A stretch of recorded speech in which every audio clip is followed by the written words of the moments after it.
क्या वाकई बहुत ऐसा बड़ी कोई चीज है। मतलब आपको एग्रीमेंट करना पड़ेगा कि अगर अमेरिका के जी हाँ। F-16 को आपको मारना है तो F-35 से आपको मारना है, अटैक करना है, तो पहले आपको अमेरिका से उसकी अनुमति लेनी पड़ेगी? हाँ, ब्रॉडली इसमें इसमें बहुत इफ्स एंड बट्स हैं। मैंने बड़ी जनरल स्टेटमेंट आपको दी है, इसमें बहुत सारी इफ्स एंड बट्स हैं, लेकिन इन जनरल एक अप्रूवल चाहिए होती है अमेरिकी सरकार की, जो जिसने एयरक्राफ्ट बनाई है, कि आप उन्हीं के एयरक्राफ्ट को उन्हीं के एयरक्राफ्ट से मारना चाहते हैं, तो एक जनरल कंसेंसस की जरूरत पड़ती है। जी, मैं तीसरी विनोद चीज दत्ता जो साहब है, के पास चलूंगा, ब्रिगेडियर है, फिर मैं आपके पास आता हूं। विनोद दत्ता साहब, बहुत सारी बातों का जिक्र यहां पर जहां साहब कर रहे हैं, चाहे वो वेपन प्लॉट हो, स्पीड हो, फिफ्थ जनरेशन की बात उन्होंने की, और कॉस्ट भी बहुत महत्व रखती है दोनों विमानों के बीच। आप क्या मानते हैं खासियत के तौर पर दोनों विमानों की स्थिति क्या, बेहतर कौन? भारत, हालांकि ये फैसला सरकार को लेना है, हम लोग स्टूडियो में बैठ कर और आप चर्चा में नहीं कर सकते, लेकिन फिर भी बेहतर कौन? खरीदना तो है। देखिए, सबसे पहले तो थोड़ा सा अगर बैकड्रॉप पे हम जाएं जी। तो हमें टोटल 42 स्क्वाड्रन्स की ज़रूरत है अगर हमें टू फ्रंट वॉर लड़ना है। हमारी जो प्रेजेंट सिचुएशन है वो करीब 30 और 32 स्क्वाड्रन के बीच में ऑसिलेट करती है। जी। पाकिस्तान के पास भी साथ 30 स्क्वाड्रन्स हैं। तो न्यूमेरिकल स्ट्रेंथ जो है भारत की, वो एक चिंता का विषय बनी हुई है। हमारे पास अभी देखिए आप 4.5 जनरेशन के रफाल के 2 स्क्वाड्रन हैं, जो एक हाशिमारा और अंबाला में है। और बाकी जो है तेजस जो हमारा है हम वो लोग स्पेसिफाई ना करें तो बेहतर होगा, कौन सा एयरक्राफ्ट कहाँ पे है वो। ऐसा है कि साहब हालांकि पब्लिक डोमेन ये में तो है, पब्लिक डोमेन में है, लेकिन फिर भी हम लोग ओपन डोमेन में है। तो हम लोग ना बताएं तो बेहतर है। हाँ, नहीं नहीं, ये तो सबको पता है, ओपन जी। डोमेन में है कि एक स्क्वाड्रन हाशिमारा में लगी हुई है। और पूरा जो सर्विलेंस और डिसेप्शन का जो कॉन्सेप्ट है वो सब अब रीडिफाइन हो गया है। क्योंकि जब हम यंग ऑफिसर्स हुआ करते थे तो बड़े चेहरे पे ब्लैंको और ये सब लगा लिया करते थे, पेड़ पत्ते लगा लेते थे। आजकल उनकी कोई अहमियत नहीं रह गई है। दूसरी चीज, अगर आप ये देखें कि हमारी न्यूमेरिकल स्ट्रेंथ है वो काफी डिप्लीट हो चुकी है। तेजस की जो परफॉर्मेंस है वो अंडर परफॉर्म कर रहा है। तीसरा जो फैक्टर है कि अगर हम सुखोई लेते हैं तो अमेरिका काटसा जो है उसको इंप्लीमेंट करेगा और भारत के ऊपर सैंक्शन लगाएगा। तो अच्छा। भारत को इस बात पे भी ध्यान रखना चाहिए, क्योंकि S-400 को लेते हुए भी उसने काटसा की सैंक्शन लगाई थी। तीसरी चीज है भारत के लिए कॉस्ट फैक्टर। अगर आप हमारा इक्विपमेंट प्रोफाइल पहले देखें, जब कोल्ड वॉर में, जब वॉर्सो पैक्ट और नेटो दो धड़े थे, तो हमारा ज्यादा झुकाव वॉर्सो पैक्ट कंट्रीज की तरफ था। जो सारा इक्विपमेंट वहां से लिया था, उसके प्राइमरली 2 कारण थे। पहली बात तो इनका जो इक्विपमेंट है वो रगड है, और दूसरा वो सस्ता है। क्योंकि अगर आप देखिए, रफाल का भी हमने करीब 59,000 रुपए में हमने 36 खरीदे हैं, और तेजस करीब 123 तकरीबन उसी रेंज, उसी प्राइस बैंड में हमने ले लिए हैं। जी।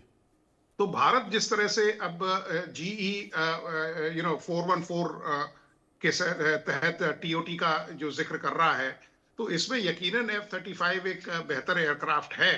लेकिन अगर भारत को न्यूमेरिकल स्ट्रेंथ अपनी बढ़ानी है, क्योंकि जिस तरह के थ्रेट इम्परेटिव्स हैं, क्योंकि भारत सिवाय भूटान के, भारत के साथ कोई स्वर मिला के नहीं बोल रहा है। और जिस तरह से चाइना अपने जो 5th या 6th जनरेशन की बात भी सोच रहा है, या उसने अपने ऑलरेडी उसका अनुसंधान शुरू कर दिया है, तो भारत को चाहिए कि सबसे पहले तो अपनी वो न्यूमेरिकल स्ट्रेंथ है उसको वो करे। तो SU-57 भी एक अच्छा विकल्प हो सकता है, जिसमें हम ज्यादा जहाज खरीद सकते हैं। और जो हमने GE-414 का करार किया है ट्रांसफर ऑफ टेक्नोलॉजी के तहत, उसके अंदर हमने ऑलरेडी ये कॉन्ट्रैक्ट किया हुआ है अमेरिका के साथ कि साहब हम ये जो इंजन है इसको यहाँ डेवलप करेंगे और इन हवाई जहाजों को अपना जॉइंटली प्रोड्यूस करेंगे। तो भारत के आगे 2 चीजें हैं, एक तो फाइनेंस और दूसरा न्यूमेरिकल स्ट्रेंथ। मेरे हिसाब से उनको जो सुखोई 57 है, और दूसरा डाइवर्सिटी भी रहती है। देखिए, अमेरिका एक बहुत बड़ा मतलब डिपेंडेबल अलाई नहीं है।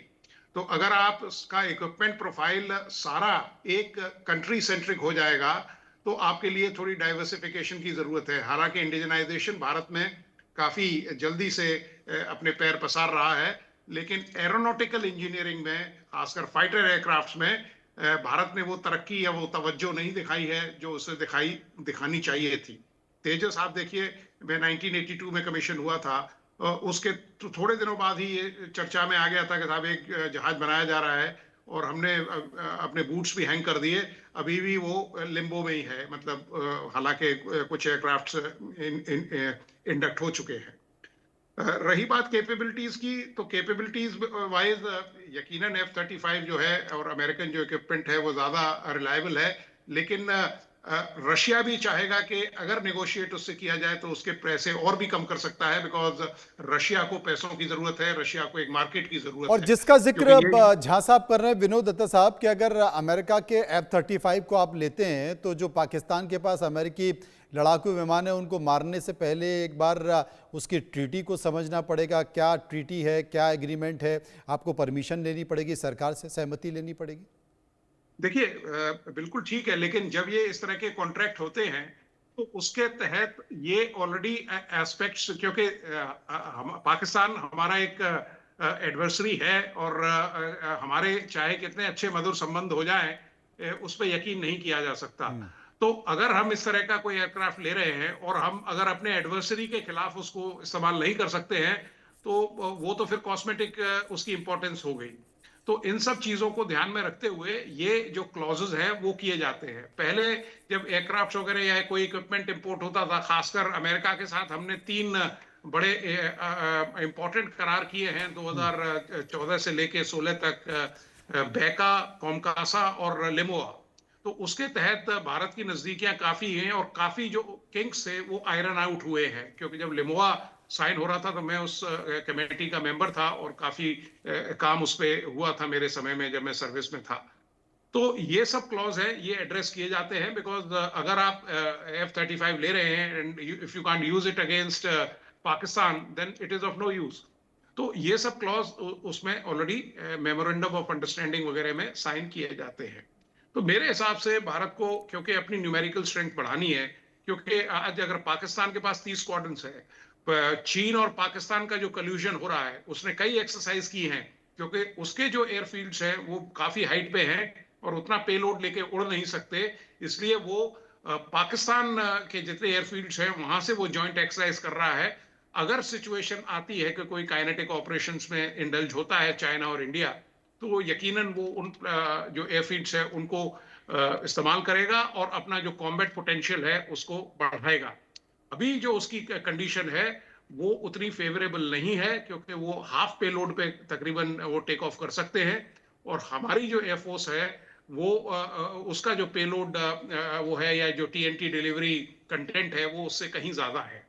लेकिन हमें अपनी जो न्यूमेरिकल स्ट्रेंथ है उसको एकदम बढ़ाना पड़ेगा, और उसके लिए सरकार भी काफी प्रयत्नशील है, लेकिन जो टाइमलाइंस दी गई हैं उन पे थोड़ा सा we'll have to have more friendship with those timelines. मुझे लगता है आप जिस बात का जिक्र कर रहे हैं झा साहब, आपकी इस बात से सहमत नहीं है। झा साहब न्यूमेरिकल स्ट्रेंथ का जिक्र कर रहे हैं, और जो प्रयास सरकार को करना चाहिए था लड़ाकू विमान बनाने और उनकी संख्या को लेकर, वो सेटिस्फाइड नहीं है।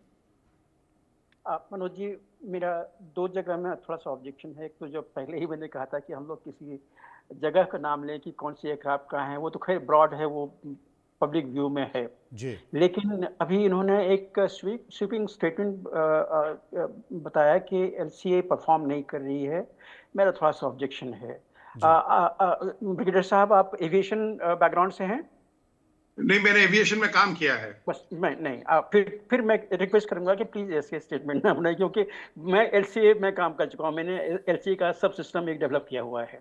तो इस तरह से कहना कि ये परफॉर्म नहीं कर रही है, बिल्कुल नहीं। LCA ऑलमोस्ट 4.5 जनरेशन की एयरक्राफ्ट है, और ये आज के दिन में अपने जो एडवर्सरी हैं, यहाँ तक कि F-2021 के ऊपर में ये भारी पड़ने वाला है, क्योंकि इसकी जो परफॉर्मेंस है ये किसी को पता नहीं है, और ये बहुत छोटी सी एयरक्राफ्ट है जिसके सिग्नेचर रेडार पे लगभग ना के बराबर आती हैं।